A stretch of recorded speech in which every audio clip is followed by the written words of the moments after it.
మనిషి యొక్క జీవితం ఎలా ఉండాలట? నిర్వేదభరితం అయి ఉండకూడదట. నిర్వేదభరితం అయి ఉండకూడదట. వేదమయం అయి ఉండాలి. వేదం అనగా జ్ఞానం. జ్ఞానమయం అయి ఉండాలి జీవితం. జ్ఞానములో అంతా ఆనందం, పరమానందం, బ్రహ్మానందమే తప్పితే దుఃఖానికి తావే లేదు. కాబట్టి వేదమయం అయి ఉండాలి, కానీ నిర్వేదమయం కాకూడదు. నిర్వేదం అంటే తనని తాను నిందించుకునేటటువంటి దుస్థితి. నిర్వేదం అంటే ఏంటన్నా? చీ పాడు జన్మ, ఎందుకు ఈ బ్రతుకు అని మనం చాలాసార్లు వింటాం. అది ఎప్పుడూ కూడా ఉండరాదట. ఎందుకండి? దేన్నయ్యా నీవు తిట్టుకుంటావు? తిట్టే హక్కు నీకు ఎక్కడుంది? సమస్తము ఈశ్వరునిదే. నీవు దీనిని గ్రహించలేక, అర్థం చేసుకోలేక ఆ దోషణకు దిగేవే. కానీ ఒక్కసారి నీకు అర్థమైతే నీ రెండు చేతులు నీకు తెలియకుండానే నమస్కరిస్తాయి. నీ శిరస్సు వంగిపోతుంది. నీవు శరణాగతిలోకి వెళ్ళిపోతావు. కాబట్టి నిర్వేదభరితం ఎప్పుడూ కూడా కాకూడదట. మానవ జీవితం ఎలా ఉండాలండి?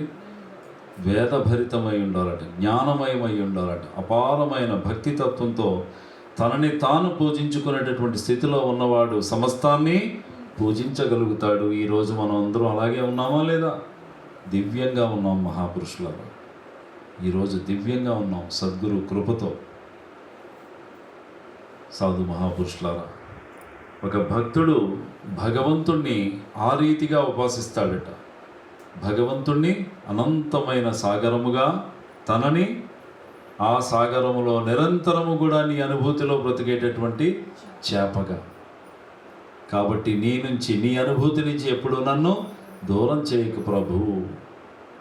నేను మరిచినా నీవు మరిచిపోకు ప్రభు అనేటువంటి వేడుక సాధు మహాపురుషులారా భగవంతుణ్ణి సైతము కరిగించేస్తుందట.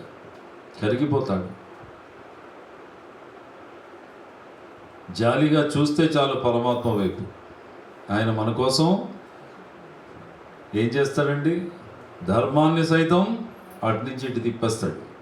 జాలిగా చూస్తే చాలు తన భక్తుడు. అటువంటి దయామయుడు సాధు మహాపురుషులారా. కాబట్టి ఇట్ ఈజ్ పాసిబుల్. అది సాధ్యమేనా?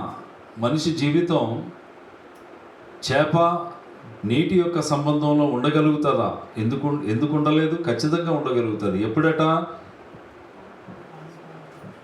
ఆత్మజ్ఞానాన్ని, భగవంతుని యొక్క తత్వజ్ఞానాన్ని కానీ నీవు గ్రహించినట్లయితే. ఎప్పుడండి? భగవంతుని యొక్క తత్వజ్ఞానాన్ని నీవు అర్థం చేసుకున్నట్లయితే, రసాన్ని పీల్చుకున్నట్లయితే, గ్రహించినట్లయితే నీ జీవితం 3 పువ్వులు 6 కాయలు అయిపోతుంది. నిత్య కళ్యాణం పచ్చతోరణం అయిపోతుంది అని చెప్తూ మహాపురుషులారా నెక్స్ట్ 2 లైన్స్లో బాబాజీ ఏం చెప్తున్నారో చూద్దాం.